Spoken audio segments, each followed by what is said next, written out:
Assalamualaikum warahmatullahi wabarakatuh. Alhamdulillahi rabbil alamin. Alhamdulillahilladzi wa'adana bil jannatihi an-na'im. Alhamdulillahilladzi madahal muttaqin. Faqala innal muttaqina fi jannatin wa 'uyun. Alhamdulillahilladzi wa'ada al-muttaqina bi jannatin na'im. Wassalatu wassalamu ala rasulillahi أحسن العبد الذي وعده ربنا قبل مماته بالجنة فقال إنا أعطيناك الكوثر. اللهم صل وسلم وبارك على رسولك الكريم نبيك الأمين محمد وعلى آله وصحبه وأمته إلى يوم الدين. أما بعد فيا عباد الله أوصي نفسي وإياكم بتقوى الله فقد فاز المتقون فلا تموتن إلا وأنتم مسلمون. فقال تعالى يا أيها الذين آمنوا اتقوا الله حق تقاته ولا تموتن إلا وأنتم مسلمون. Saudara-saudariku dan pemirsa Akhir TV dimanapun Anda berada, Alhamdulillah kita kembali diberikan kesempatan untuk menjalani kehidupan di hari ini dan telah diawali dengan ibadah. Alhamdulillah kita telah tunaikan ibadah salat subuh berjamaah di hari ini. Kita bermohon pada Allah semoga salat yang telah ditunaikan beserta amalan sunnahnya diterima oleh Allah Subhanahu wa taala dengan penerimaan terbaik insyaallah. Allah. Imam kita tadi terdengar membacakan surah Al-Hijr, surah ke-15. Di rakaat pertama tadi yang bisa kita tangkap dibacakan ayat ke-26 sampai ayat ke-44. Diingatkan di ayat itu beberapa bagian yang penting. Bahwa pertama, kita mesti mengerti dan mengetahui hakikat kehidupan kita. Dari apa kita diciptakan, kemana arah tujuan hidup kita.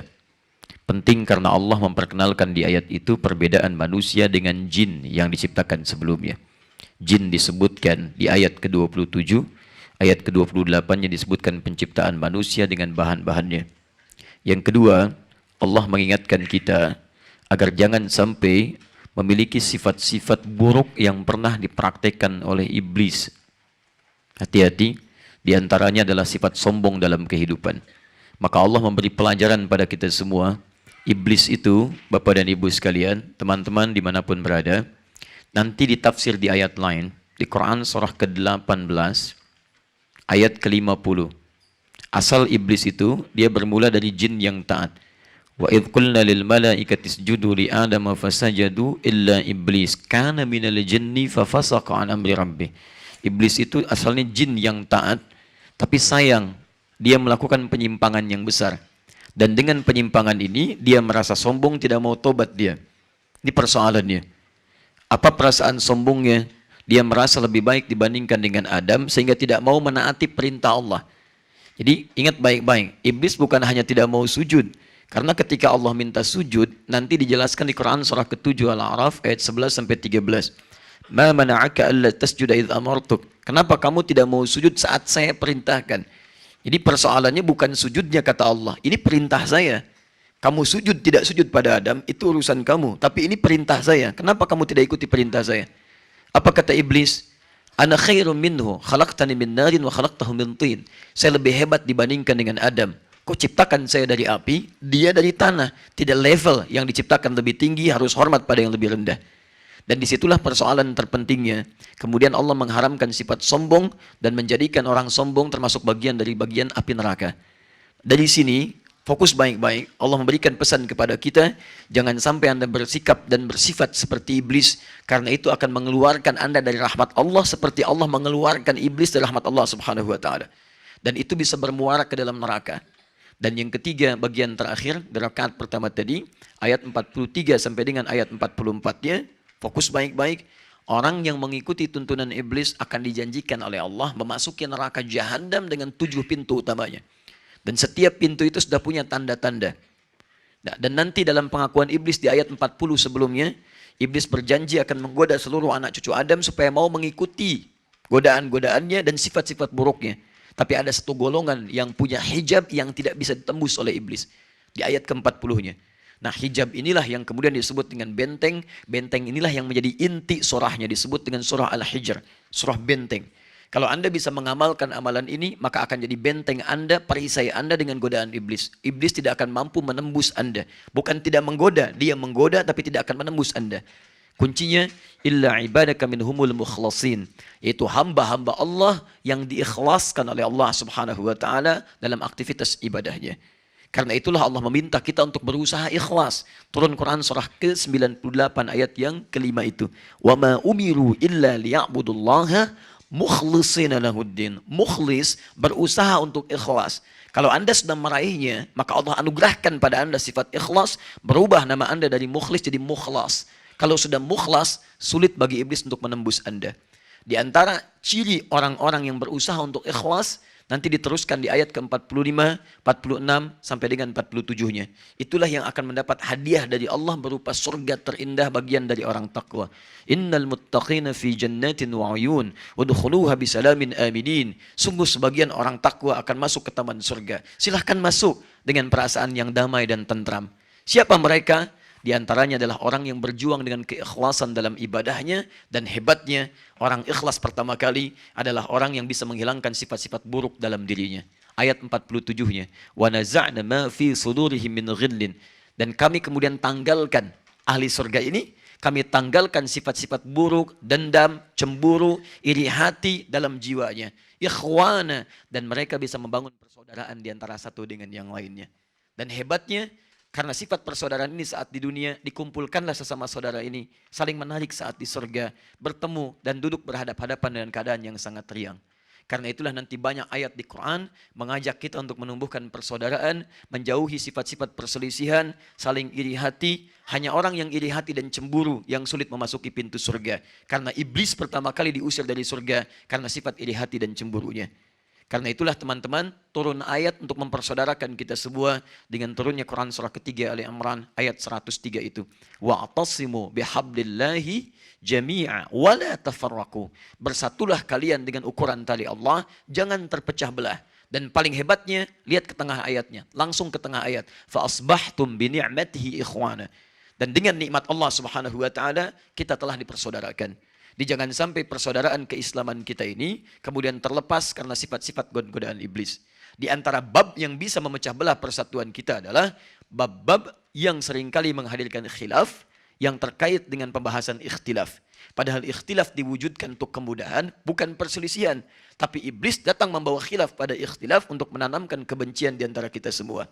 Karena itulah kemudian penting bagi kita di subuh ini untuk mempelajari kembali bagian fikih ikhtilaf, sehingga dengan pelajaran itu tidak menghadirkan khilaf di antara kita yang berujung pada perpecahan, mengikuti titian iblis, dan bisa menghambat kita untuk memasuki surga Allah.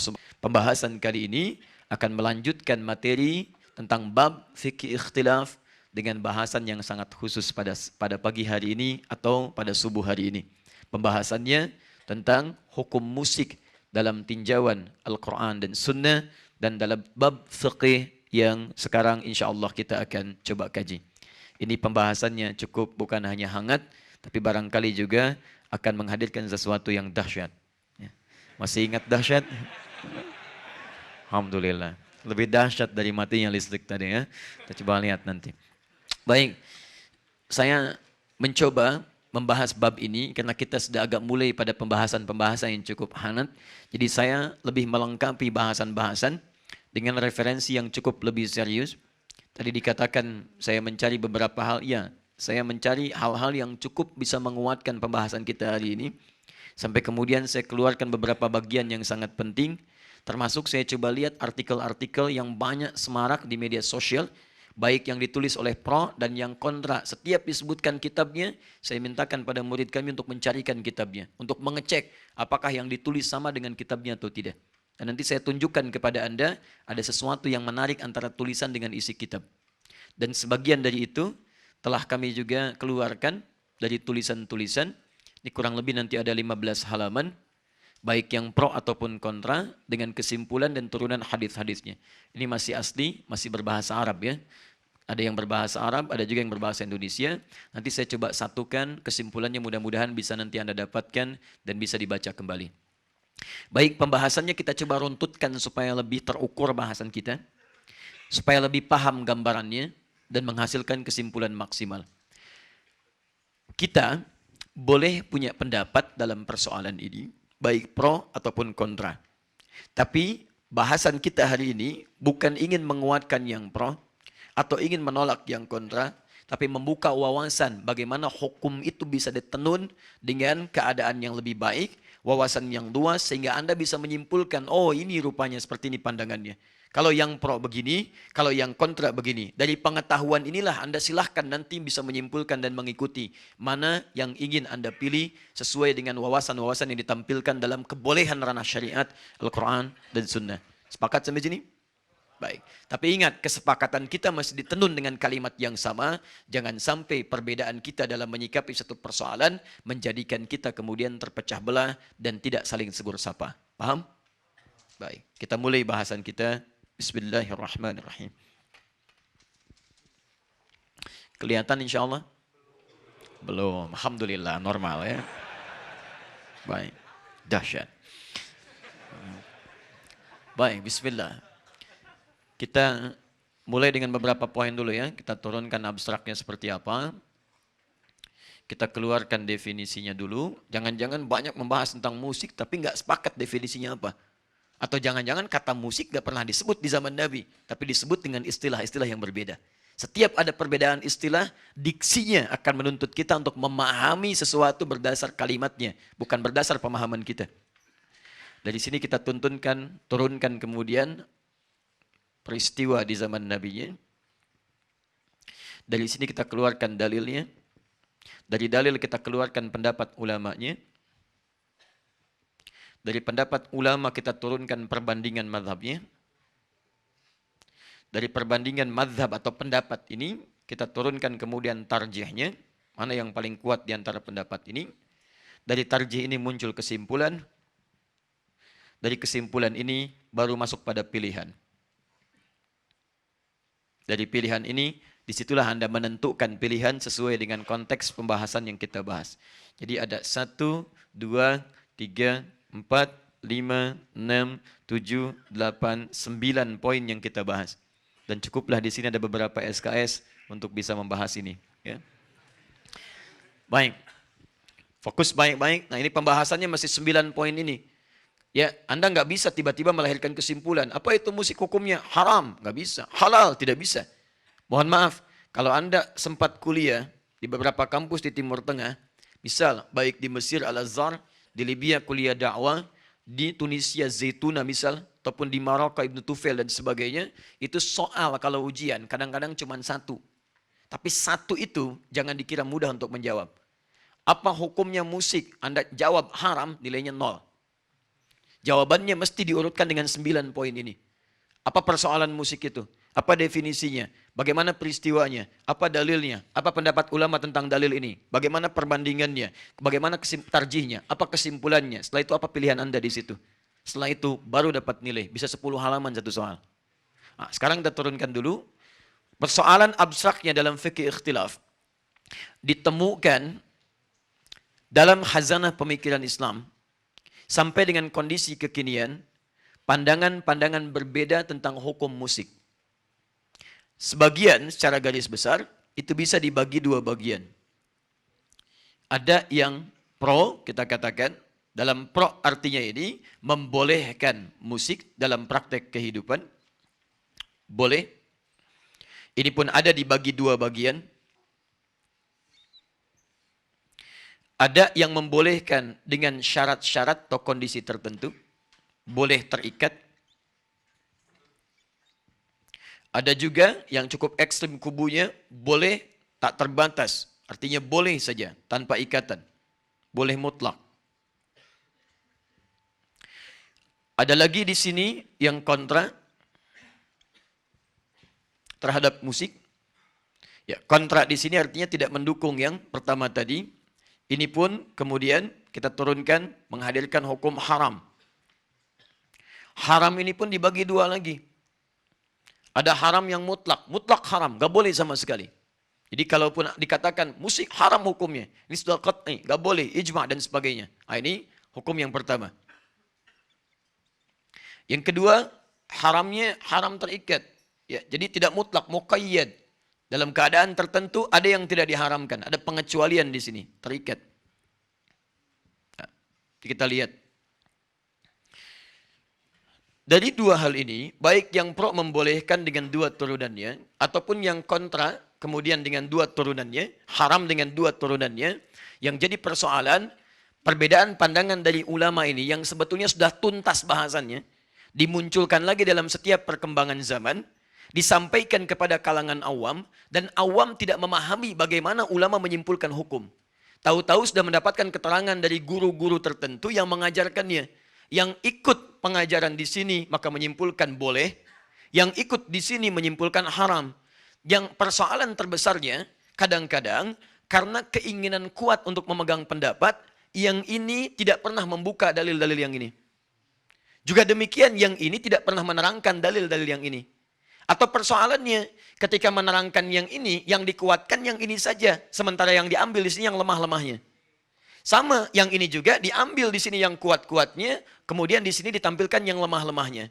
Yang jadi masalah, timbullah kemudian kebingungan di kalangan awam, yang jadi persoalan dari bingung ini jadi perbedaan, lebih persoalan lagi dari perbedaan ini jadi perselisihan. Yang lebih masalah lagi dari perselisihan ini sampai tidak tegur sapa. Yang lebih hebat lagi, ada murid yang bisa menilai guru. Siapa gurunya? Menghalalkan musik ya? Beda manhaj. Masya Allah. Siapa gurunya? Mengharamkan musik ya? Bukan golongan saya. Masya Allah. Lantas golongan siapa? Ini jadi masalah.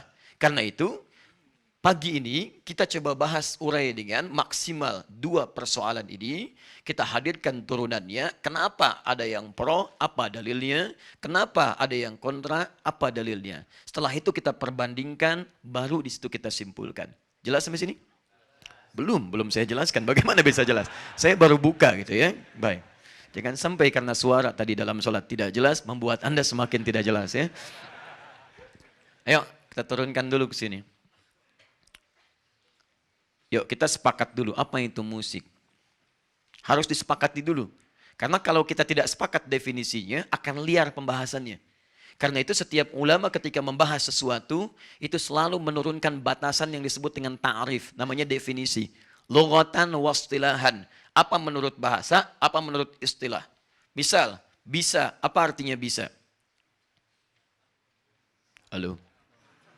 Mampu, dapat. Baik, secara bahasa itu banyak.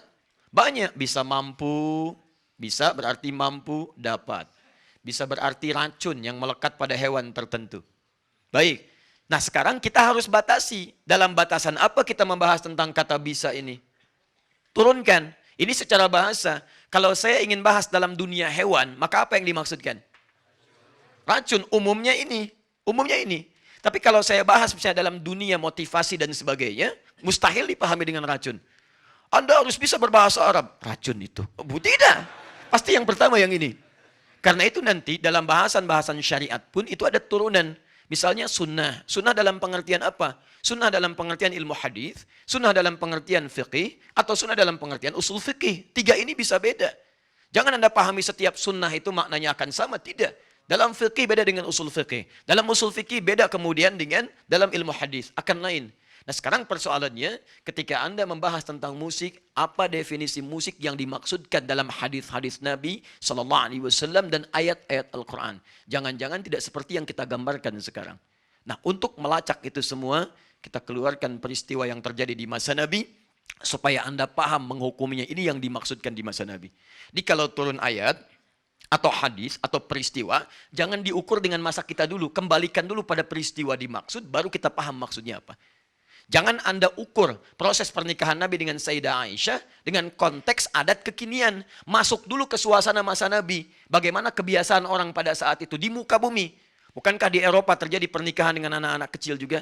Bahkan ada yang 6 tahun, ada yang 7 tahun, ada yang 8 tahun. Dan itu terus berlangsung. Jadi bukan hal kemudian yang aneh kalau Nabi menikah dengan Sayyidah Aisyah dalam usia yang sangat dini. Dan kemudian dipergauli dalam masa ketika masa haidnya muncul. Artinya apa? Kebiasaan itu sudah jamak terjadi. Tapi Nabi memberikan satu contoh yang dahsyat dengan turunnya bimbingan dari Allah. Apa itu? Pernikahannya bukan ingin menyalurkan hasrat seksual semata di situ, tapi ingin membuka pelajaran ke umat di masa depan. Kenapa Nabi diminta menikahi Sayyidah Aisyah? Ternyata salah satu hikmahnya, karena beliau punya kemampuan, kepintaran yang luar biasa, cepat menangkap pembahasan, sehingga ketika dinikahi oleh Nabi, tujuan utamanya untuk mengambil pelajaran dari Nabi semaksimal mungkin. Karena nanti ada fikih-fikih yang tidak bisa disampaikan langsung oleh Nabi pada kalangan perempuan khususnya. Dari mana mengambilnya? Sayyidah Aisyah.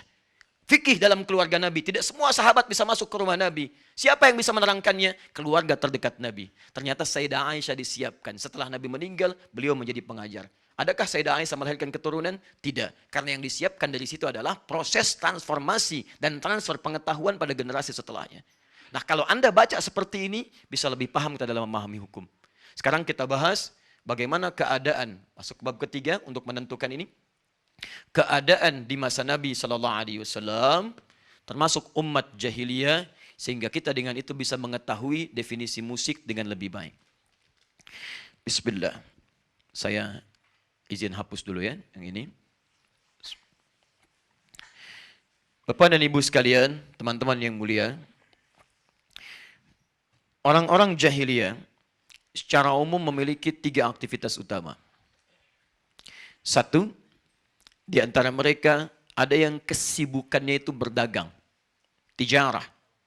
Orangnya disebut tajir. Jadi tajir itu artinya pebisnis. Masya Allah, tajir, Masya Allah. Padahal misalnya dosen, bukan ya.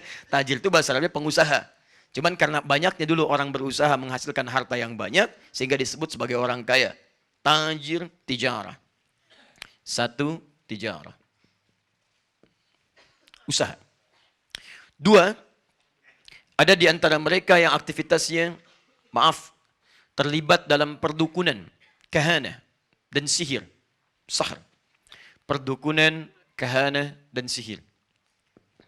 Pekerjaannya bikin-bikin mantra, ya, kemudian bikin jimat-jimat dan sebagainya. 3, nah ini poinnya. Ada di antara mereka yang kesehariannya itu memang sebagai pujangga, penyair, artis. Bikin syair-syair. Disebut dengan syair, jamaknya syu'ara.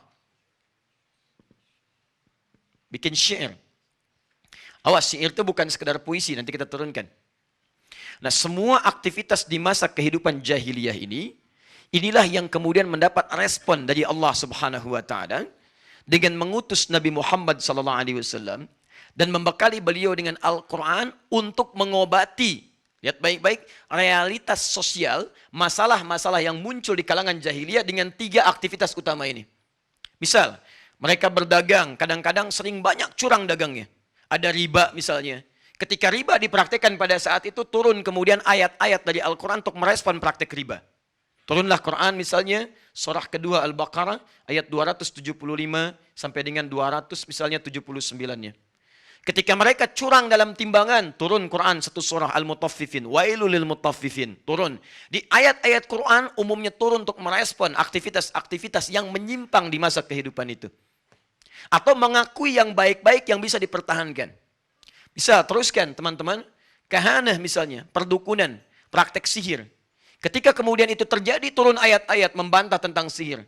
Dari mulai dikisahkan zamannya Nabi Musa, terus-terusan sebelumnya, ke zaman misalnya Nabi Sulaiman setelahnya. Maka turun Al-Baqarah Quran surah kedua ayat 102. Menerangkan tentang asal mula sihir, menerangkan tentang praktek sihir, melarang perdukunan dan sebagainya. Turun ayat-ayat Quran membantah tentang ini. Ayat 102. Maaf, demikian kebiasaan para penyair, pujangga, artis yang sering membuat syair-syair. Ini tidak tanggung, karena ini kebiasaan terbesar mereka. Dan di komunitas Arab, justru inilah yang menjadi kelebihan mereka. Ternyata bukan cuma dagangnya, bukan hanya sekedar yang kedua ini, tapi ternyata masyarakat jahiliyah pada saat itu dikenal di seantero wilayah sebagai ahli sastra yang luar biasa. Penyair yang sangat dahsyat, yang semua apa yang dilihat, apa yang didengar, itu secara salikah, insting mereka bisa membuat puisi, sastra, dan nyanyian pada saat itu seketika.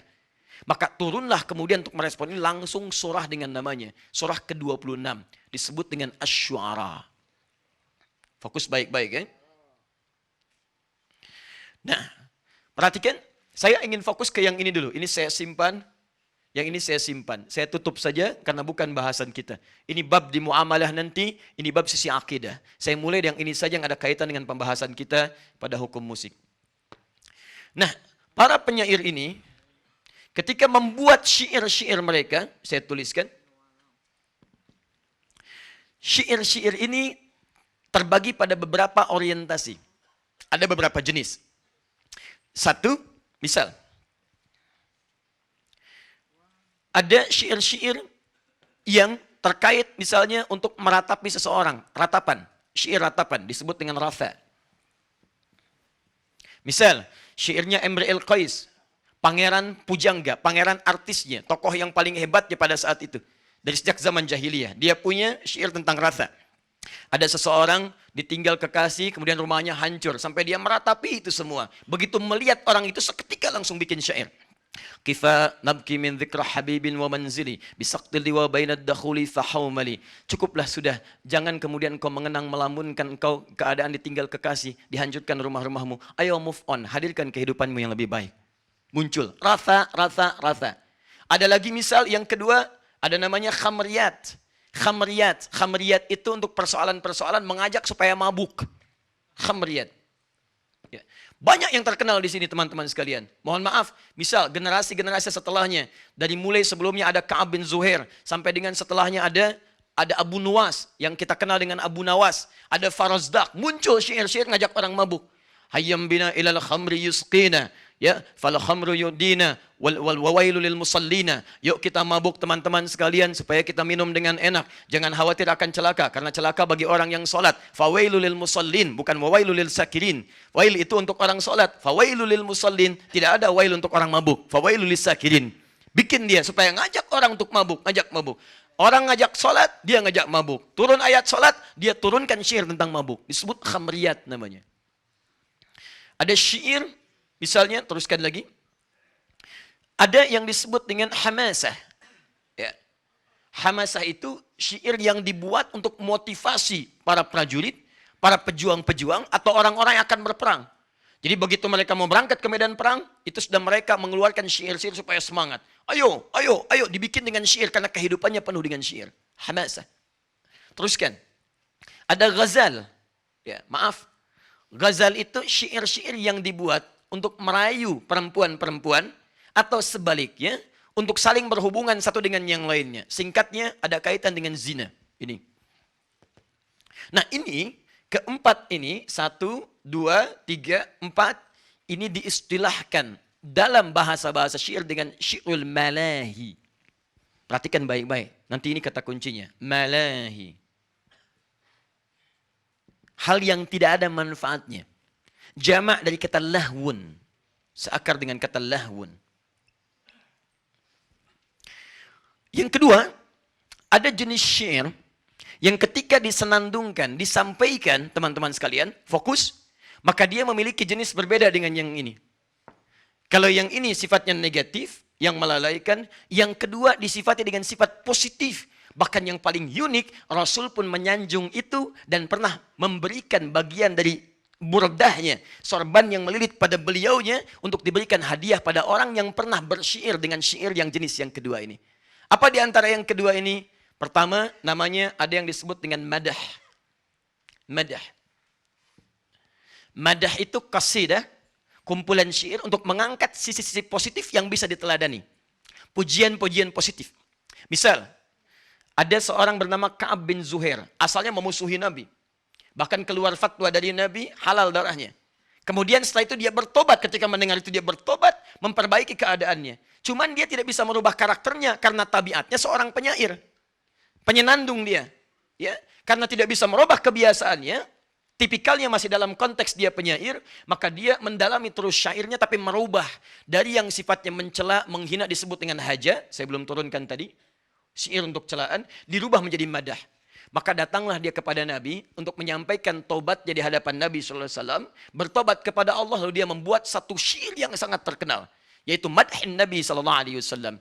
Innar rasula lanurun yustada'u bihi muhnidun min suyufillahi maslulu. Sungguh Rasul itu menjadi cahaya bagi setiap orang yang mengikutinya, bagaikan kilatan-kilatan pedang dari pedang-pedang Allah Subhanahu wa taala yang sangat tajam. Jadi jangan dilihat tajam pedangnya. Maksud beliau itu, awalnya saya berbuat salah sampai mendapatkan fatwa untuk hukuman mati dengan pedang yang sangat tajam. Tapi dengan kasih rahmat Rasul SAW dari Allah Subhanahu wa taala, ketika saya bertobat, pindahlah pedang tajam itu kepada cahaya yang bisa diikuti. Tiba-tiba dari yang tajam berubah menjadi rahmat kepada saya. Pujian kepada Nabi SAW. Ketika disampaikan kalimat itu, Nabi kemudian melepaskan burdahnya, dipakaikan kepadanya dan menyanjungnya. Inilah contoh orang tobat yang baik. Dibayangkan orang berbuat syair di hadapan Nabi, dipuji oleh Nabi SAW, diberikan hadiah di hadapannya.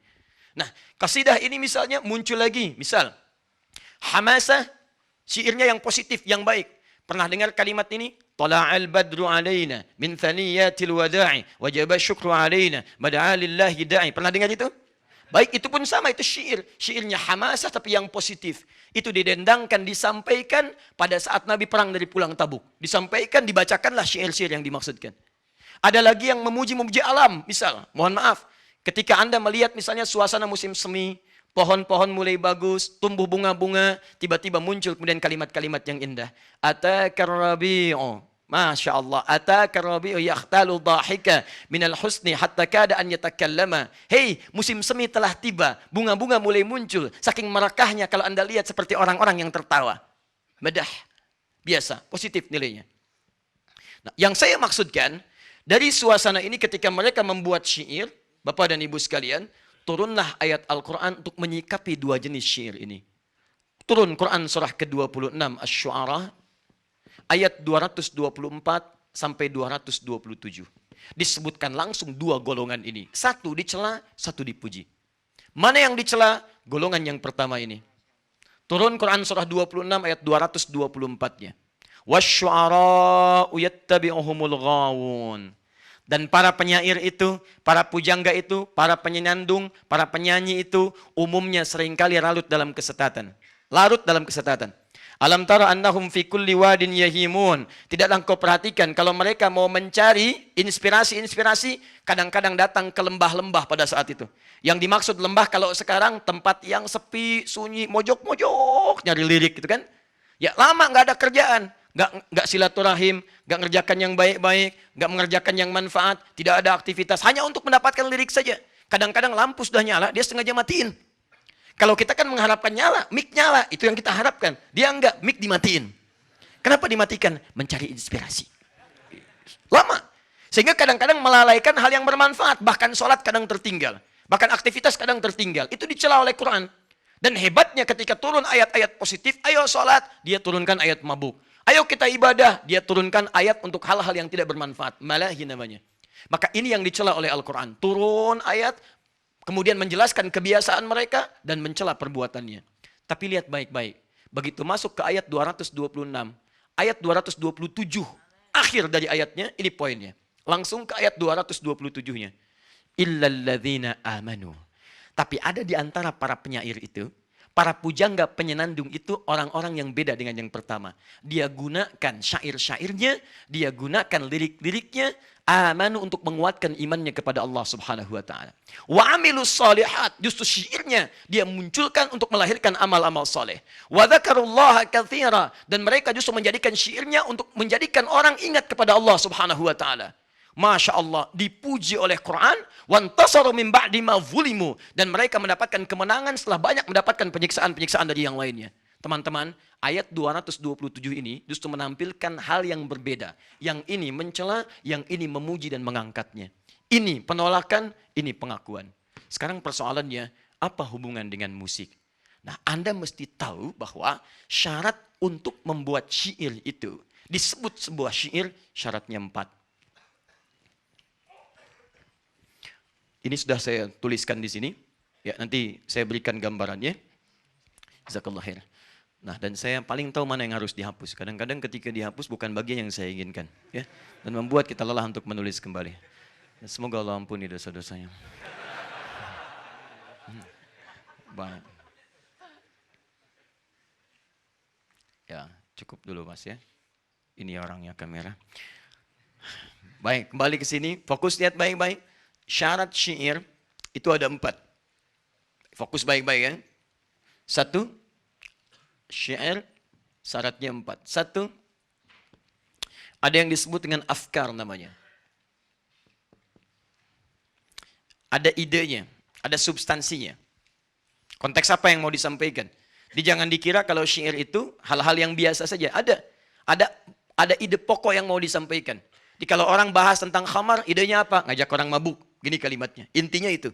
Ada orang ingin motivasi pada keburukan, hamasa. Yang penting bisa, mohon maaf, ide ini bisa disampaikan dan orang bisa diajak dengan kalimat-kalimat ini. Afkar. 2, khayal. Khayal. Sisi imajinasi. Tidak akan kalimat-kalimat disebut dengan syair, disebut dengan lirik yang bagus kalau tidak punya daya imajinasi yang kuat. Karena itu mohon maaf, orang kalau bersyair itu tidak akan mungkin langsung pada kalimat biasa. Dia akan mulai dengan kalimat-kalimat gambaran dulu secara umum, lalu masuk pada konteksnya dengan bahasa yang sangat dalam. Kadang-kadang satir di dalamnya. Ini khayal namanya. 3, uslub. Gaya bahasa yang fasih. Ada seorang bernama Nabigoh Az-Zibyani.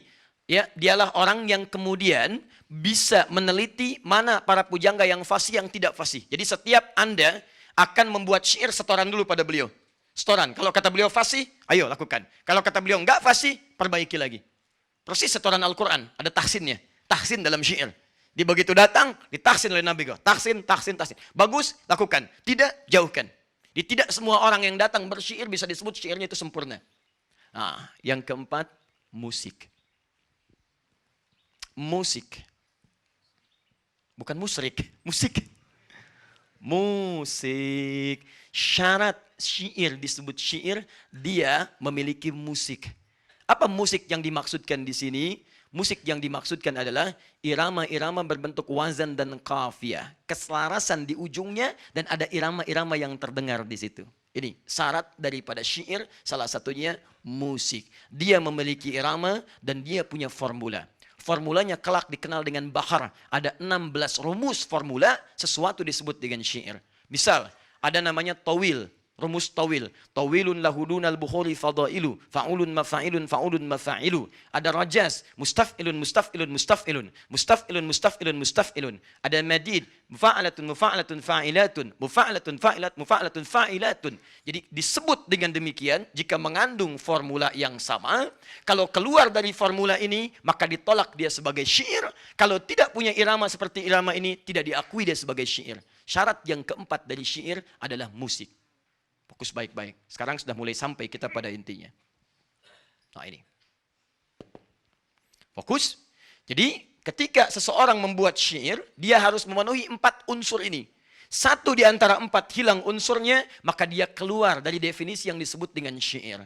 Apa kaitan pembahasan kita? Pembahasan kita akan menuntut pemahaman ketika Anda menyebut musik, dan kebiasaan-kebiasaan di masa itu, perhatikan baik-baik. Nanti ayat-ayat Quran yang turun, hadis-hadis yang disampaikan oleh Nabi SAW, seluruhnya merespon kebiasaan masyarakat Arab dalam konteks kehidupan bermusik mereka dalam syair. Contoh, buka Quran surah ke-31 Luqman, ayat yang ke-6. Perhatikan baik-baik. Masih ingat tadi, syair-syair yang tidak bermanfaat, yang ngajak mabuk, yang godain pasangan orang dan sebagainya, disebut apa tadi? Malahi. Jama' dari kata apa? Lahwun. Lihat, lahwun. Kalimat Qur'annya tidak pernah menggunakan kata musik. Lahwun. Perhatikan baik-baik. Baik, syair yang disampaikan ini, maaf, diucapkan atau pakai alat? Kalau tidak tahu katakan apa? Allahu a'lam. Baik. Syair yang disampaikan ini diucapkan atau pakai alat? Diucapkan. Lihat, diucapkan, dirangkai, diucapkan. Dirangkai, diucapkan. Dalam bahasa Arab, sesuatu yang diungkapkan, diucapkan disebut dengan hadis namanya. Hadatsa yuhadditsu hadisan, hadis. Sesuatu yang disampaikan. Bukan dalam pengertian ilmu hadis. Lihat baik-baik, lihat. Turun ayat Quran mencela perbuatan yang pertama ini. Wa minan nasi may yashtari lahwal hadis liyudilla an sabilillah. Dan ada sementara orang yang ketika diturunkan ayat-ayat Allah untuk mengajak dia pada kebaikan, dia malah membalas dengan membuat syair-syair yang mengajak orang berpaling dari ayat-ayat Allah itu.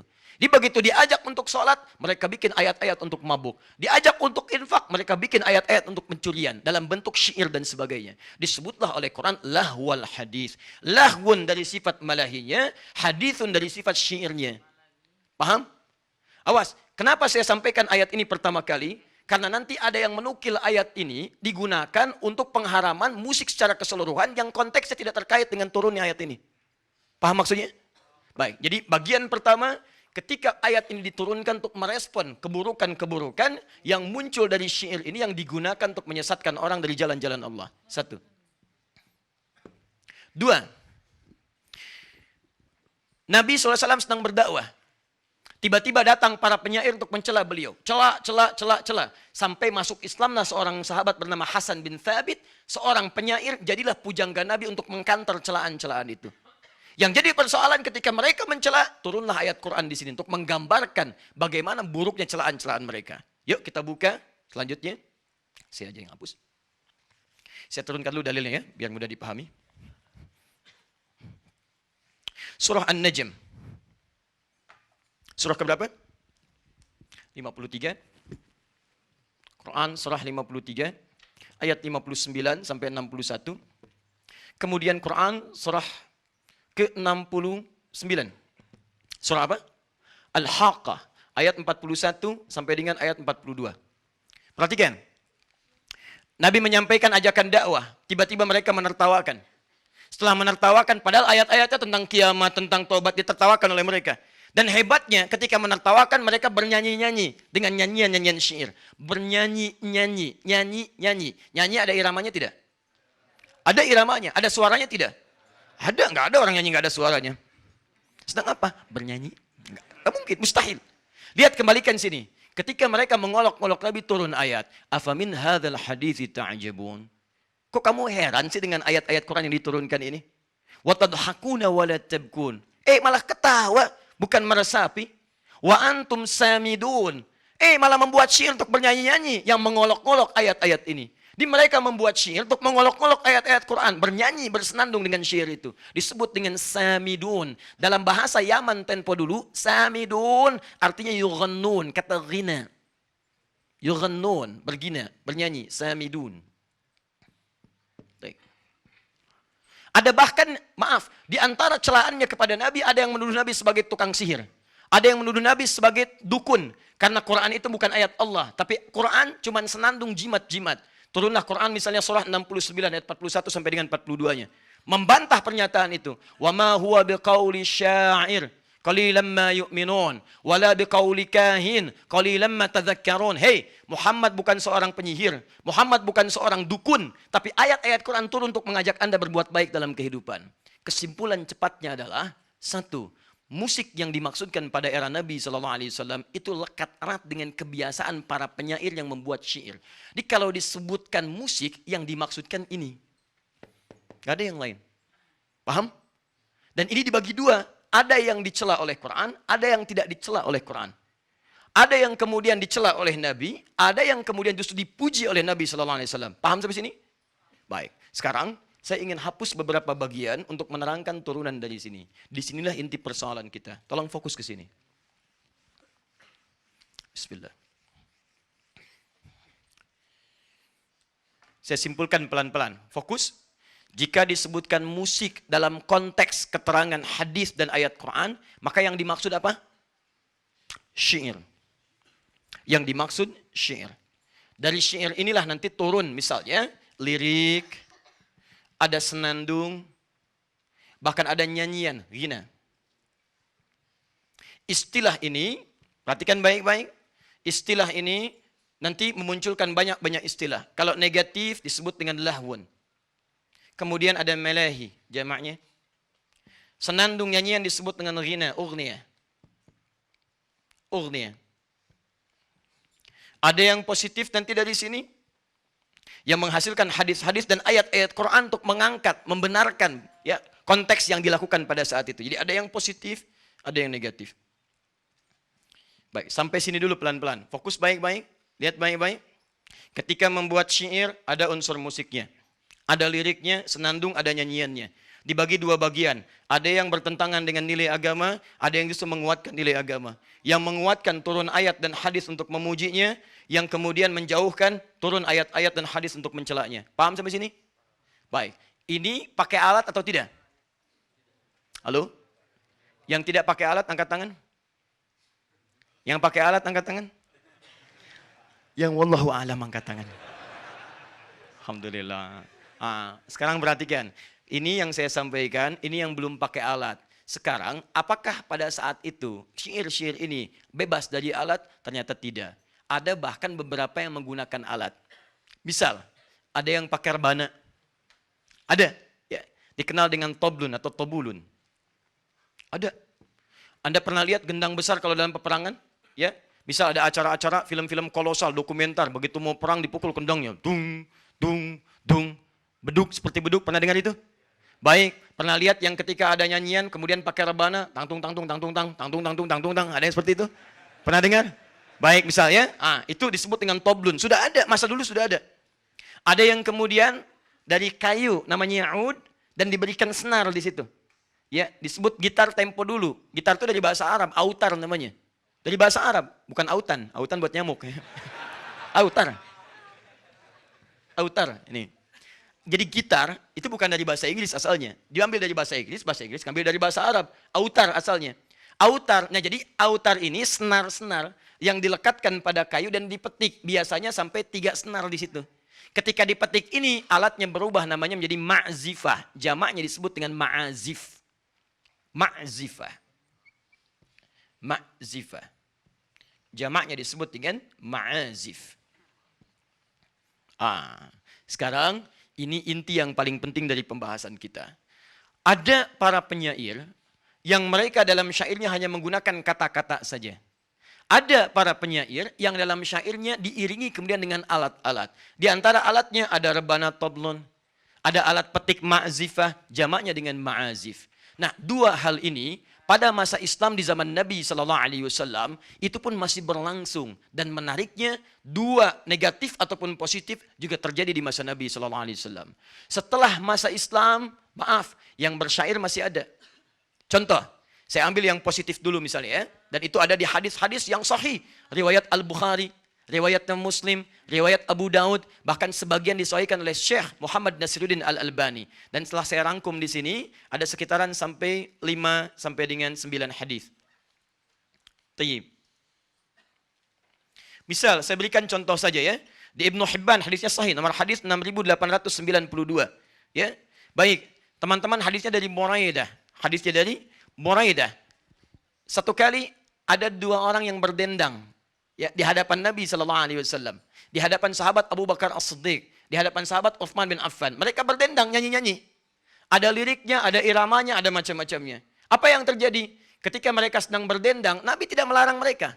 Tapi ketika Umar datang, Umar bin Khattab radhiyallahu taala anhu datang, kemudian dilemparkanlah kemudian ya rebana yang mereka pegang, dilemparkan oleh mereka, lalu Nabi mengatakan, ya datanglah Umar, yang saat Umar datang, setan akan takut kepadanya.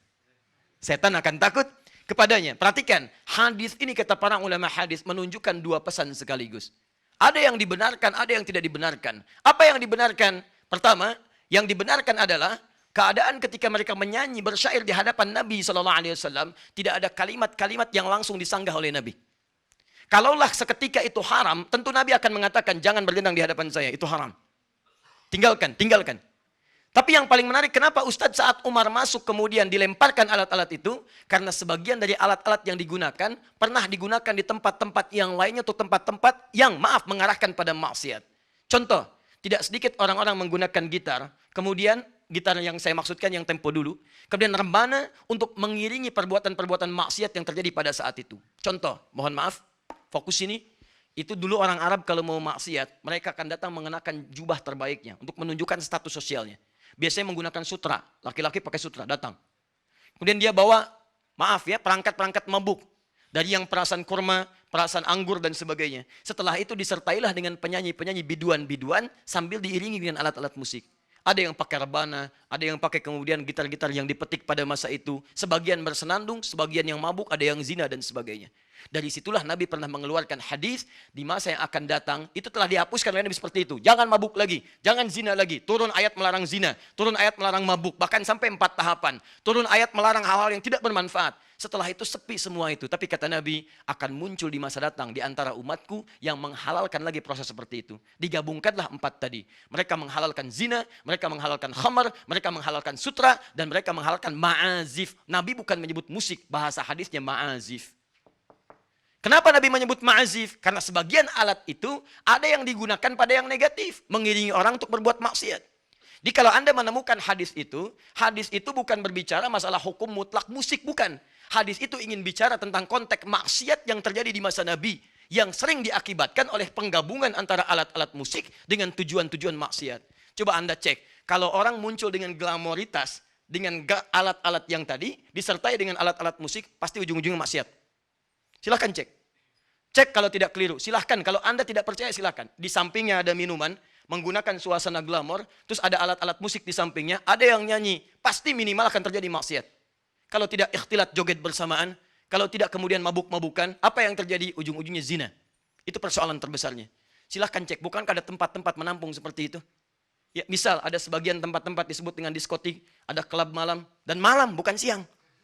Belum ada klub siang, kan? Ada klub malam, ada diskotik, ada macam-macam. Silakan, apa yang terjadi? Begitu musik di setel, alat-alatnya ada, untuk mabuknya ada, musiknya ada, alatnya ada, orang menggunakan pakaian-pakaian yang borjuis, sutranya memang sudah nggak ada, tapi yang dipakainya luar biasa, sama-sama mahalnya, sama-sama alat kesombongannya. Muncul itu, bergabunglah semua elemen ini, inilah yang menyebabkan hukum haram turun. 2. Jadi, fokus alatnya sudah ada, kemudian nyanyian yang tanpa alat juga ada, tapi hukum-hukum yang disampaikan oleh Nabi keluar 2 bagian dari Nabi. Ada yang mengharamkan, ada yang seketika kemudian menghalalkan. Contoh kedua, saya agak cepat ya. Nanti saya buka kitab, setelah ini kita selesai. Satu kali Nabi melihat Sayyidah Aisyah. Kemudian ketika beliau melihat Sayyidah Aisyah di rumah beliau, masuk ke dalamnya, Sayyidah Aisyah sedang dihibur oleh 2 orang. Ya, yang bantu beliau, jariyah beliau, ketika dihibur menggunakan syair. Ya. Bahkan menggunakan ini, rebana, dufuf, tobel. Dipukul-pukul, nyanyi-nyanyi dan sebagainya. Datanglah sahabat Abu Bakar As-Siddiq radhiyallahu ta'ala anhu. Ketika beliau datang, beliau tidak suka dengan itu. Nanti saya catat ini. Dan ini nanti diantara yang saya pegang salah satunya. Karena beliau senangnya dengan Quran. Senangnya dengan hal-hal yang baik-baik berupa hadis dan sebagainya. Tidak terlampau suka dengan masalah-masalah musik. Jadi begitu masuk, beliau katakan, apa bimazmuri syaitani fi baitin Nabi sallallahu alaihi wasallam? Kok ada senandung-senandung setan? Maksudnya ini saya nggak suka ini nih. Kok ada yang haram di rumah Nabi sallallahu alaihi wasallam? Abu Bakar memahami setiap musik itu haram. Apa kata Nabi? Hadis sahih. Kata Nabi, Abu Bakar, janganlah usil ya dengan menghukumi mereka. Ini hari raya untuk mereka, biarkan mereka bersenandung. Perhatikan, Abu Bakar menghukumi haram perbuatan 2 orang jariyah tadi. Nabi mengatakan tinggalkan mereka, biarkan mereka bernyanyi karena ini hari raya untuk mereka. Hadza yauma aidihim. Ini hari raya untuk mereka, biarkan mereka bernyanyi. 3. Lihat baik-baik. 3. Teman-teman sekalian, dalam bab pernikahan. Tiba-tiba ada sahabat kalangan yang menikah, suasananya sepi. Nabi perintahkan pada Sayyidah Aisyah. Ya Aisyah, kenapa tidak ada orang-orang yang bernyanyi? Kenapa tidak ada orang-orang yang bersyair? Bukankah orang Ansor senang kalau ada pesta seperti ini, ada yang bernyanyi, ada yang bersyair?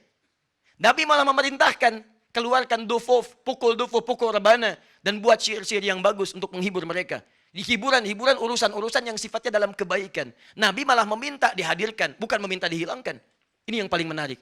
Nah, turunkan hadis-hadis ini. Jadi, dari hadis-hadis yang terlihat membenarkan musik ini, muncullah golongan pro di sini. Dikeluarkanlah hadis-hadis dari Nabi yang membenarkan tentang musik tadi. Misal, kata orang rebana tidak boleh. Kata siapa? Kata Nabi malah disuruh pukul rebana. Maka dikeluarkanlah hadis-hadis tadi untuk menguatkan ini. Jadilah ini hadis penguat untuk yang pro musik. Baik, kata siapa dilarang? Toh dalam pernikahan yang tadinya dilarang, didiamkan, Nabi malah menyuruh untuk memainkan itu. Ini menunjukkan bahwa musik boleh. Hadis yang kedua. Kata siapa dilarang? Kan turun ayat. Quran surah ke-26, ayat ke-27. Justru di situ ayat 227. Justru di situ para syuara pemusik dipuji oleh Allah Subhanahu wa taala dan jadi bahan dia untuk masuk ke dalam surga. Masya Allah, muncul hadis yang ayat yang ketiga. Ayat Al-Quran.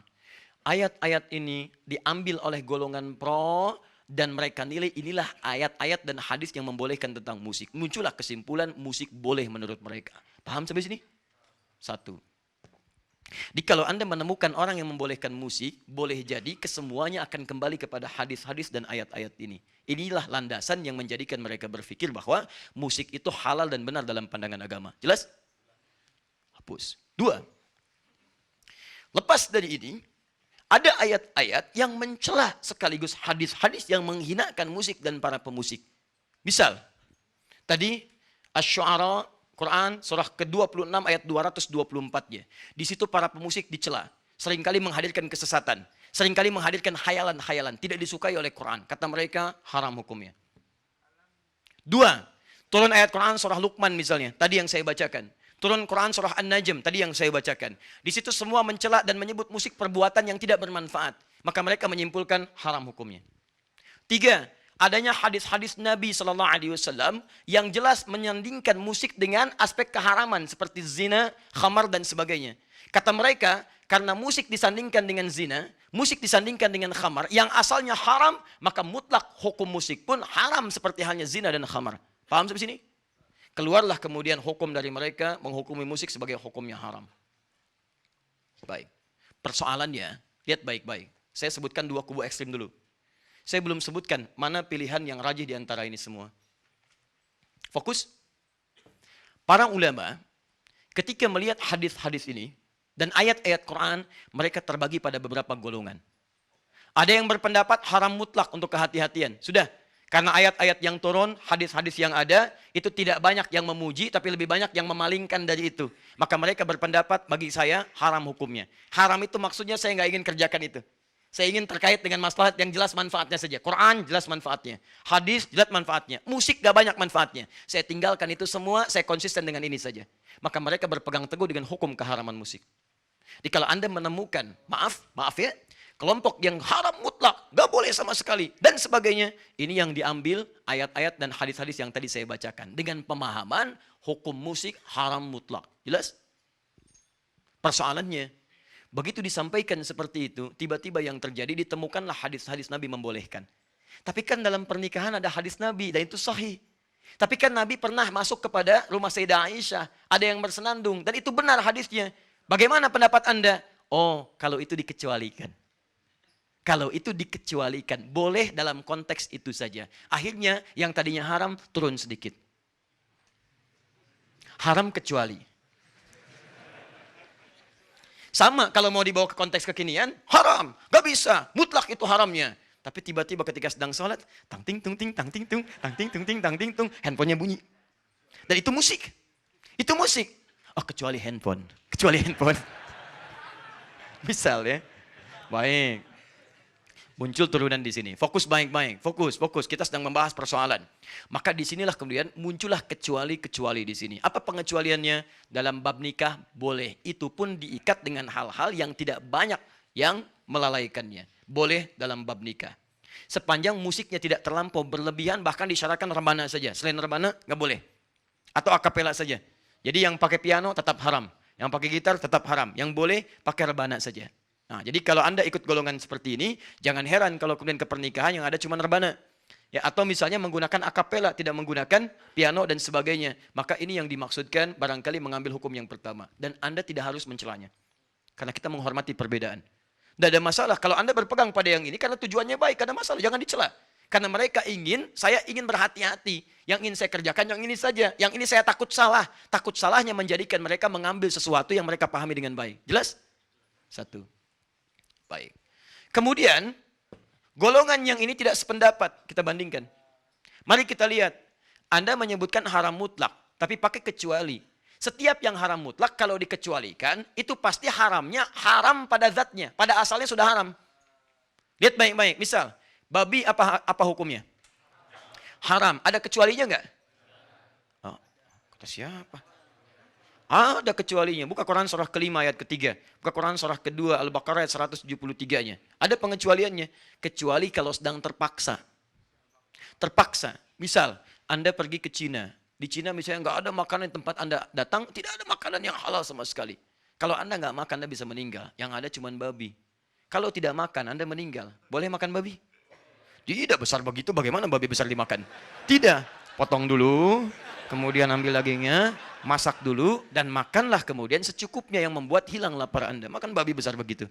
Nah, jadi babi, hukum asal dari babi itu haram. Asalnya haram mutlak. Dikecualikannya kalau sedang darurat. Jadi semua yang haram mutlak itu kalau dikecualikan saat darurat saja. Kalau tidak darurat, dia tidak halal. Tetap haram. Sekarang, mohon maaf, fokus ini. Mana dalil yang mengatakan kalau pernikahan itu darurat?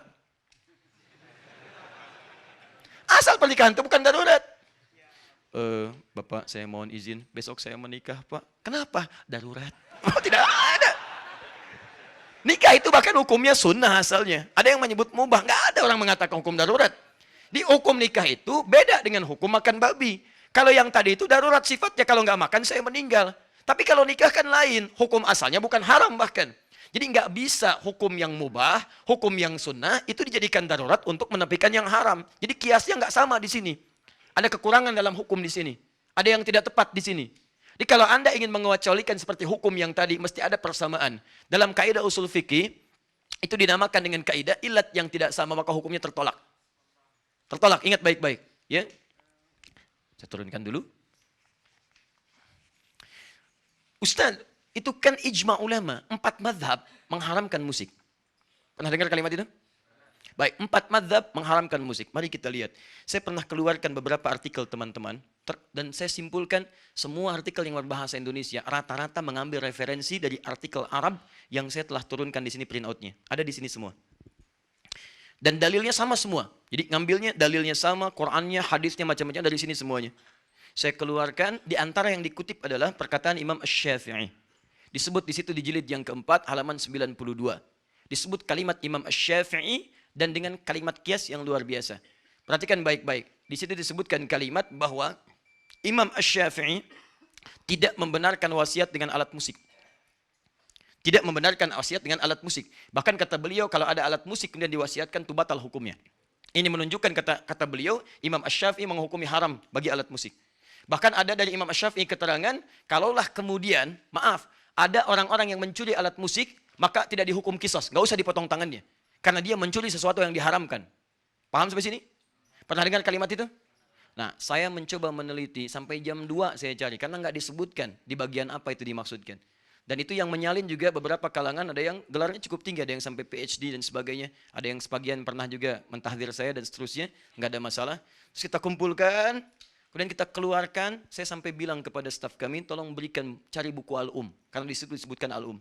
9 jilid kita buka setiap jilidnya, ditemukan jilid yang keempat.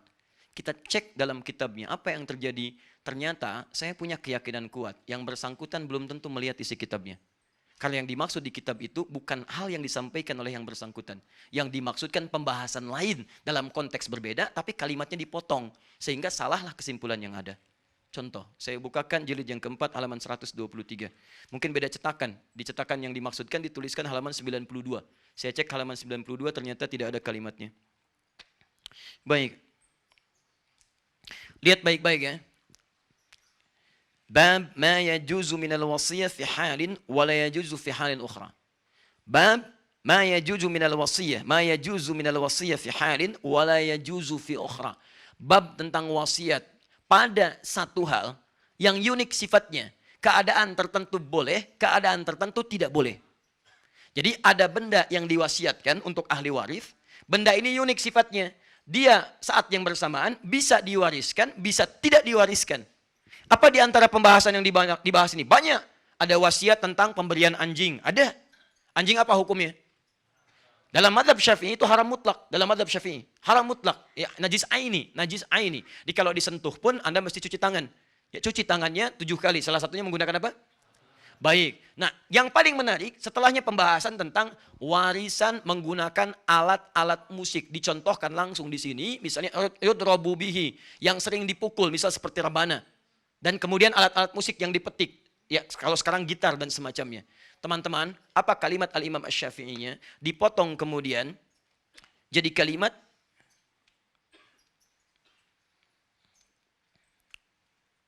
wa illam yasluh illa lidarbi lam tajuz 'indi. Dipotong sampai situ.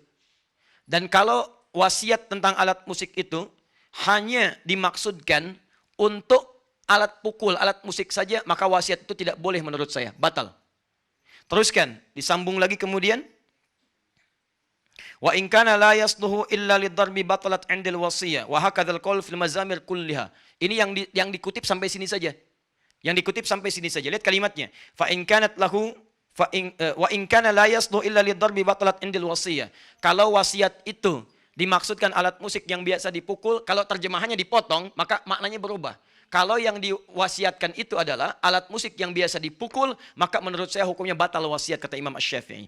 Kata beliau ingin mengatakan dialihkan potongan ini dengan terjemahan menurut yang menerjemahkan, dipahami kata Imam Asy-Syafi'i kalau warisannya berupa alat musik maka itu batal hukumnya. Ini menunjukkan alat musik itu hukumnya haram. Demikian kesimpulan yang menyampaikan hukum haram. Padahal di bab ini kalau dibaca keseluruhan, Imam Asy-Syafi'i membagi dua alat musik yang diwasiatkan. Alat musik pertama sama alatnya, sama-sama rebana. Tapi yang pertama dipukul untuk yang bermanfaat. Seperti motivasi orang pada kebaikan, konteks dulu untuk berperang. Perang jihad. Di ketika mau jihad didorong, bikin syair, Hasan bin Sabit dipukul rebana, dang, ding, dung, gendang dipukul dan sebagainya. Kata Imam Asy-Syafi'i, kalau itu yang diwariskan maka halal hukumnya.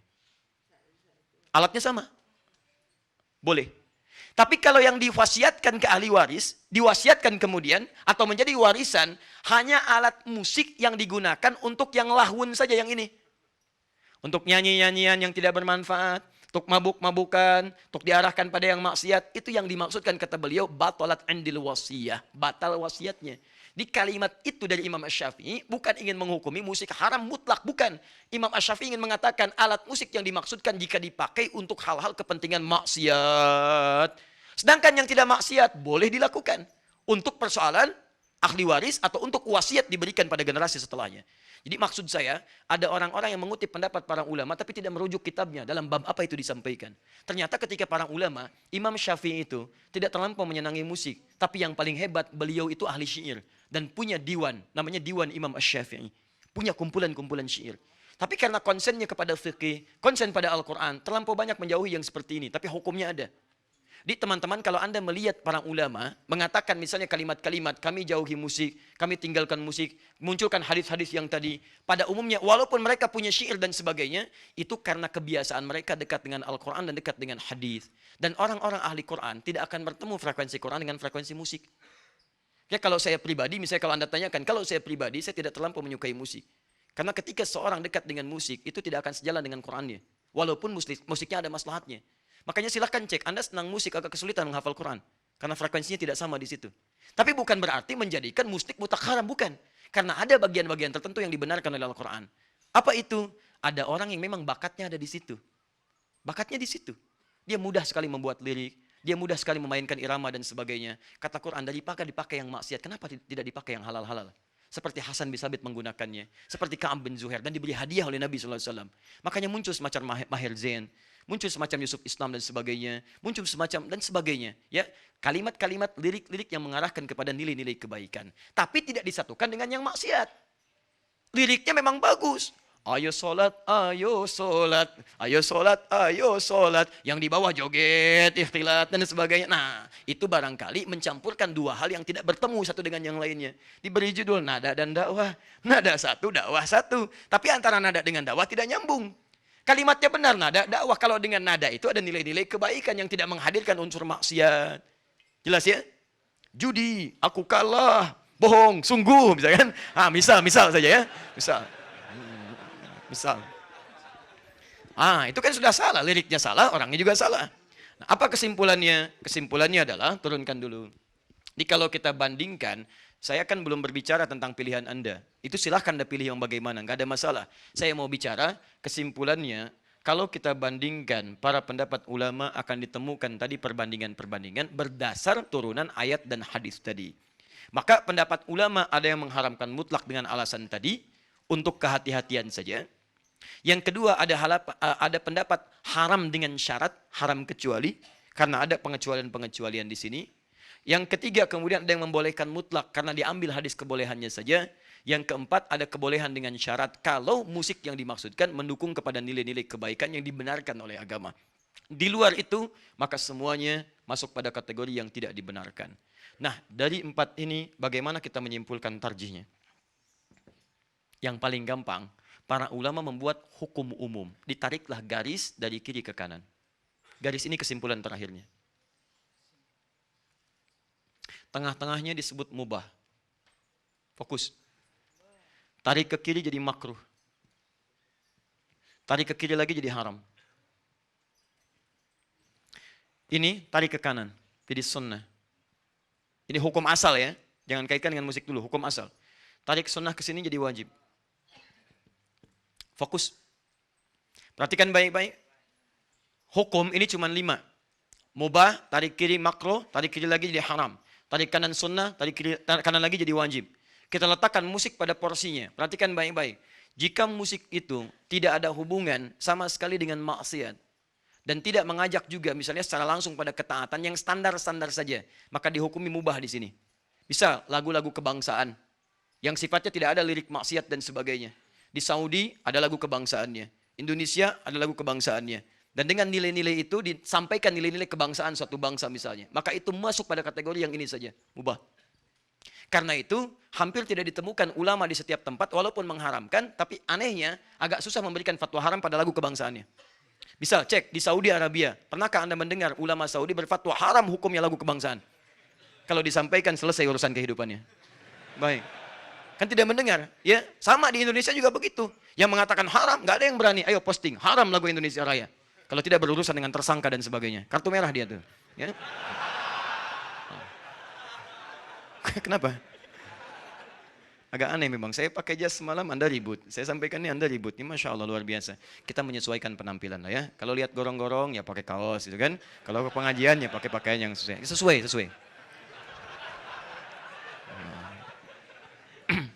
Sesuai. Jangan lihat God pakai batik, ke pengajian pakai kaos, nggak nyambung kan. Misal, nggak ada yang hubungan yang lain, hubungan ke sini. Kita bicara musik. Sekarang lihat sini. Kalau dari musik itu kemudian, maaf, dia tidak langsung terkait dengan maksiat. Tapi di situ ada yang membuat diri kita itu masih ingat sholat, masih Quran dan sebagainya, tapi malas beraktivitas dalam urusan-urusan keduniaan. Larut dalam itu, maka minimal dia jatuh hukum makruh di situ. Makruh.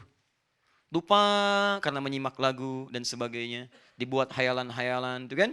Tapi sholat masih ingat, kerjakan sholatnya, baca Quran juga iya. Cuman sayang kadang-kadang misalnya dalam pekerjaan yang lebih maslahat kadang-kadang tidak dikerjakan karena larut mendengar yang seperti itu. Makruh hukumnya.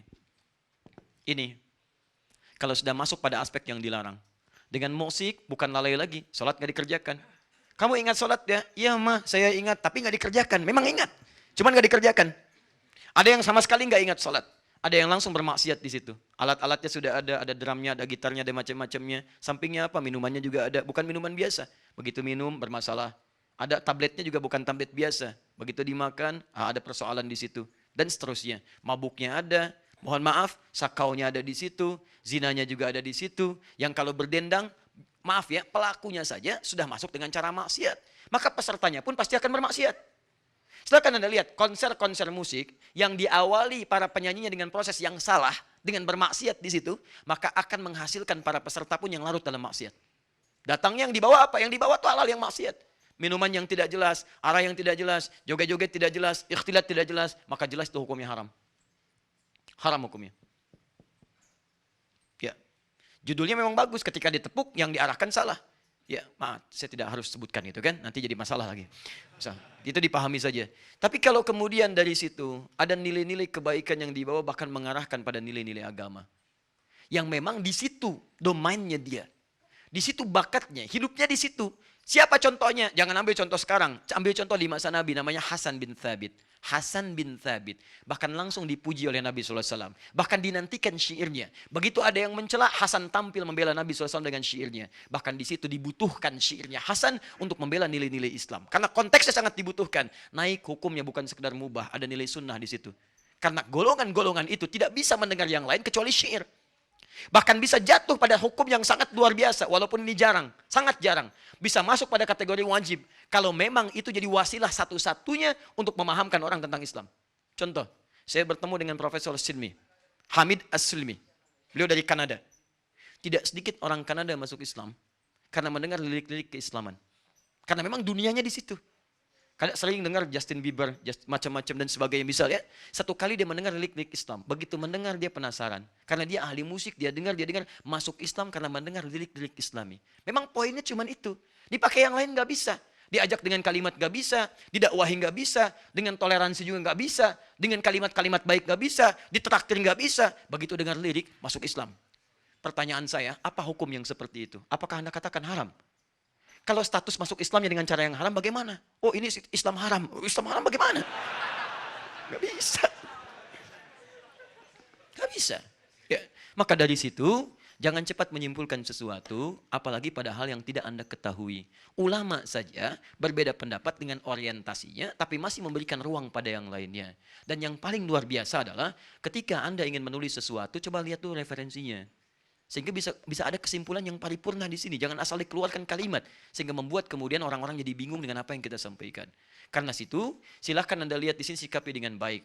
Dan ulama sepakat di sini. Jika alat-alat yang digunakan untuk maslahat bahkan mubah itu. Misal, peraga-peraga untuk anak TK, anak-anak SD. Bukankah orang-orang sekarang mengajarkan, maaf, baca Quran, baca kalimat-kalimat hijaiyah dengan menggunakan nyanyian? Alif, ba, ta, tha, jim, ha, kha. Nyanyian bukan? Ada musiknya enggak?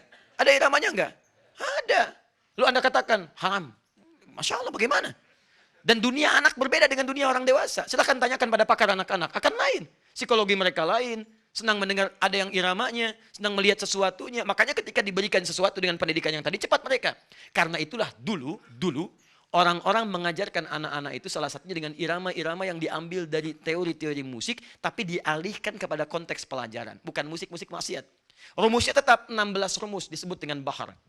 Formulanya sama, tapi dialihkan bentuknya. Contoh, jadilah Alfiyah Ibnu Malik. Alfiyah sampai sekarang dipelajari di pesantren.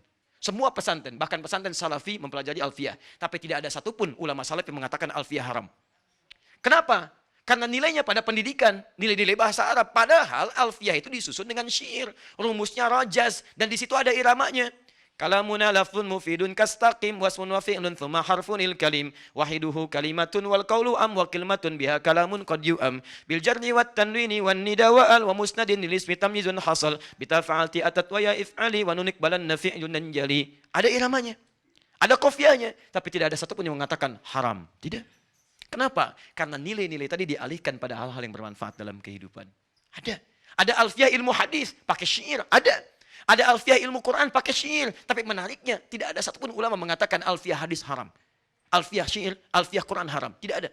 Alfiyah Quran itu bukan Qurannya, tapi syair-syair untuk memahami ilmu-ilmu Al-Quran. Teman-teman, hadir. Yang jadi masalah, ketika Quran ditinggalkan, hadis ditinggalkan, dibawalah notasi-notasi itu pada keperluan maksiat lagi. Disusun alat-alatnya, karena kebanyakan dipakai maksiat, karena akhirnya orang umumnya memahami. Kalau ada alat itu lekat dengan maksiat, akhirnya umumnya cenderung untuk menjauhinya. Muncul rumusan, gak ada masalah. CDF, GABC, GABC, D, FIS G, DBC, ABCs D, ABCs D, FIS A, FIS A, BCs dis E, BCs dis E, FIS AIS B, FIS AIS B, CIS AIS FIS. Jadi gitar, kunci A, kunci B, kunci C, ya, kunci G, kunci F, dan sebagainya.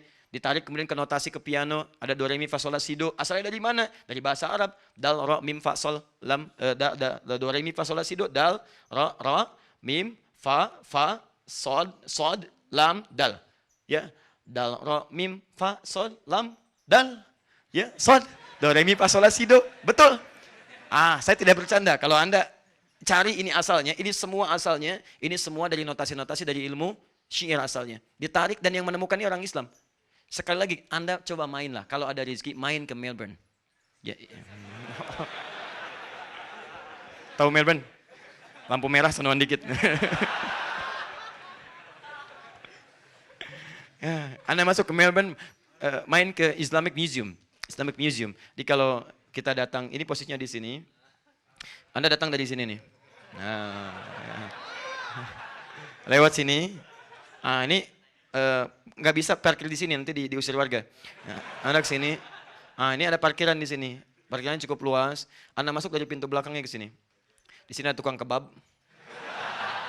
Di sini ada pelayan perempuan, ya. Belum nikah, masih ada peluang. Nih, orang masuk sini. Ini tangga ke atas. Anda jangan naik tangga, lurus ke sini aja. Nah, di ruangan ini nanti ada Hazanah Islamic Gallery. Disitulah teman-teman Anda akan temukan bagaimana terkumpul hasil peninggalan orang Islam, karya-karya orang Islam. Di antaranya apa? Ada karya tentang prototipe pesawat Abbas bin Firnas. Di atasnya langsung diberikan gambarannya. Ada karya-karya Avicenna dan ada karya-karya disebutkan catur di situ ada. Kemudian alat musik Islam disebutnya alat musik Islam. Imam Azif ada pada zaman dulu dan ditemukan notasi termasuk catur. Papan caturnya ada. Syatranj itu ditemukannya oleh siapa? Orang Persia, kemudian diberikan notasi dari orang Islam. Raja dari kata Malik, ya.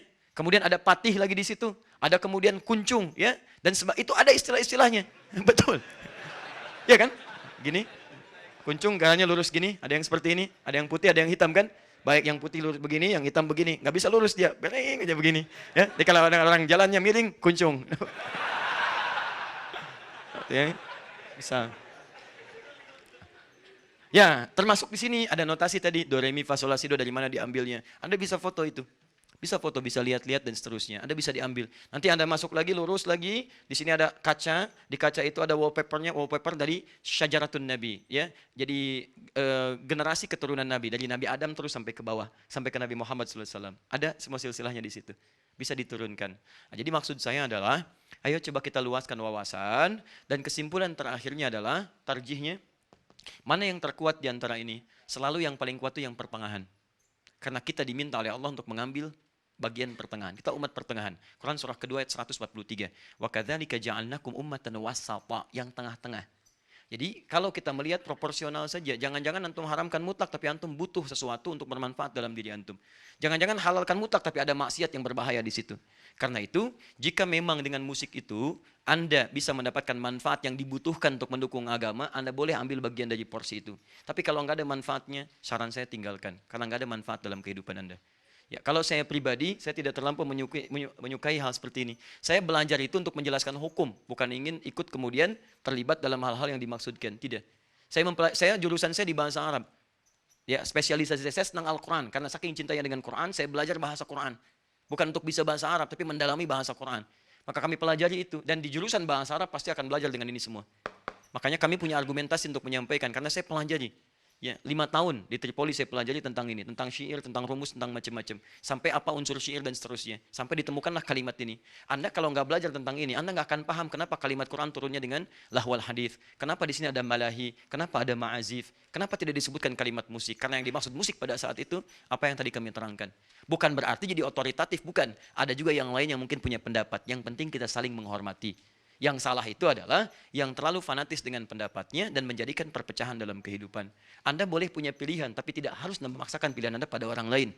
Tetap kita sama-sama, Anda pakai kaos, orang lain pakai kaos. Bukan berarti kaos Anda harus dipakai kaos orang lain. Tidak harus ukuran Anda dipakai ukuran orang lain. Saya ukurannya misalnya M, tuh kan? Ini mungkin XL. Apakah mungkin saya paksakan kaos saya dipakai kaos oleh Mas Dwi misalnya? Nggak bisa. Nggak bisa. Yang penting sama-sama pakai kaos. Yang salah yang nggak pakai baju. Itu poinnya. Jelas ya? Baik, jadi mulai hari ini, tapi saya selalu memberi catatan. Kalau Anda mau jadi ahli Quran, sudah selesai. Nggak ada hubungan dengan musik. Karena frekuensi musik nggak akan sama dengan frekuensi Quran.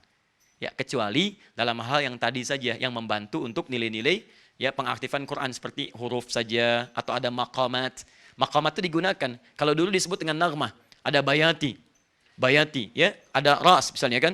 Ara tayran ala al-ghusni yunadi Ar-Rahman. Nah, itu diterapkan ke surat Ar-Rahman. Suka ada itu. Ada ras, ada bayati, ada hijaz, ya, dan seterusnya. Kalau saya nggak terlalu pandai itu.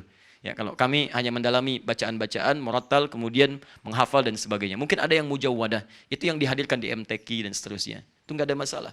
Tapi kalau hal-hal yang sifatnya yang tidak bermanfaat, saran saya tinggalkan. Karena itu nggak ada manfaat dalam kehidupan kita. Sepakat sampai sini? Sepakat. Nah udah, kalau sudah sepakat, saya sampaikan jelas. Paham sekarang? Jadi apa hukum musik? Masya Allah. Satu bilang mubah, satu bilang haram, satu bilang ini, Masya Allah. Nanti kesimpulan terakhirnya, apa hukum musik? Relatif. Kita berjumpa lagi insya Allah di pertemuan berikut. Saya izin menyampaikan pengumuman. Pertama, alhamdulillah ada beberapa yang sudah kita diskusikan untuk membuat keadaan kita lebih baik, dekat dengan Allah, berkontribusi positif bagi bangsa kita, dan insya Allah menjadi generasi yang terbaik untuk ke depan. Salah satunya adalah kita ingin mengembalikan pemahaman pada Quran dengan cara yang baik dan semangat untuk menghafalkannya. Ada buku yang sudah kami bagikan di 3 tempat di Bandung ini, ya bukunya Muslim Zaman Now, hafal Quran dalam 30 hari, itu baru kita bagikan. Kajian buku itu Anda bisa simak di Akhir TV atau bisa ke Bekasi tiap malam Jumat. Ba'da maghrib sampai ba'da isya. Itu membahas tentang isi buku itu. Ya, cuman saya berikan Anda peringatan sebentar, itu buku ditulis kurang lebih dalam 2 hari lah. Ya. Kemudian persoalannya nanti dicetak dia dengan 3 tempat cetakan yang berbeda dengan komputerisasi yang tidak sama. Saya punya keyakinan di bagian mushaf yang belakang itu di situ ada lompatan-lompatan, mungkin ada yang tidak sama. Misalnya suratnya An-Naba atasnya mursalat, ya kan? Atau ada yang lompat. Nah itu ada pola komputer yang berbeda di situ. Itu nggak ada masalah. Nanti kita akan cetak ulang, ya, dan kita sesuaikan itu. Jika ada masukan-masukan, kasih kabar kami untuk disempurnakan kemudian. Tapi poinnya adalah nanti setelah buku itu ada, insya Allah setiap taklim kita akan ada simulasi untuk menghafal Quran di setiap tempat yang saya ajarkan. Di antara datang dengan pulang ada perbedaannya. 2, untuk di Bandung, pusat-pusat untuk terbitan nanti buku-buku untuk panduan, kami sudah hadirkan di Antapani nanti. Nanti ada Kuantum Akhyar penerbit di situ, KAP. Anda bisa terhubung ke sana. Kalau Anda ingin konfirmasi masalah buku dan macam-macam, ya sebagainya terkait dengan ajaran-ajaran Quran Sunnah Solution. Ketiga, Anda yang berminat silahkan bisa mendaftar di Kuantum Akhyar. Itu akan ada kelas-kelas Quran. Kelas Quran itu kelas kehidupan di situ terkait dengan profesi Anda seperti tadi malam saya sampaikan. Misal Anda pengusaha, masuk ke kelas pengusaha. Nanti ada kelas pengusaha mengeluarkan ayat Quran dan hadis sesuai dengan profesinya. Ada kelas pengajar, dosen, guru, dan sebagainya. Bagaimana ayat Quran berbicara tentang pendidikan, dan seterusnya. Masuk, isi formulirnya, kembalikan, karena dibuka hanya sampai akhir bulan ini. Maretnya akan dibuka kelasnya, baru setelah itu akan dibuka kelas turunannya. Dan yang ketiga, insya Allah kami sedang jajaki kerjasama dan sudah direspon positif, ya ada yang dari ITB, dari Telio juga, dan termasuk dari UPI tadi malam. Kita akan membuka kelas spesifik untuk mahasiswa-mahasiswa dengan jurusan-jurusan memperkuat nilai keagamaannya. Misal nanti Anda kuliah di jurusan fisika, apa ayat-ayat fisika yang bisa menguatkan pelajaran-pelajaran Anda. Kita akan bikin kelas khusus untuk itu. Kita kerjasama dengan teman-teman dosen dan beberapa ilmuwan untuk membantu terkait dengan pemahaman itu. Anda nanti kalau sudah ada kita launching, silahkan bergabung, dan di situ pun insya Allah mudah-mudahan ada manfaat untuk kita semuanya. Saya kira itu, jika ada benar itu dari Allah dan Rasulnya, jika ada yang salah itu dari saya, mohon dimaafkan. Fikih ikhtilaf adalah pembahasan untuk mewarnai kehidupan, mendapatkan kemudahan, bukan jalan untuk berdebat dan berselisih. Semoga bermanfaat. Subhanakallahumma wa bihamdika asyhadu an la ilaha illa anta astaghfiruka wa atubu ilaik. Wa akhiru da'wana alhamdulillahirabbil alamin. Wal 'afwu minkum. Assalamualaikum warahmatullahi wabarakatuh.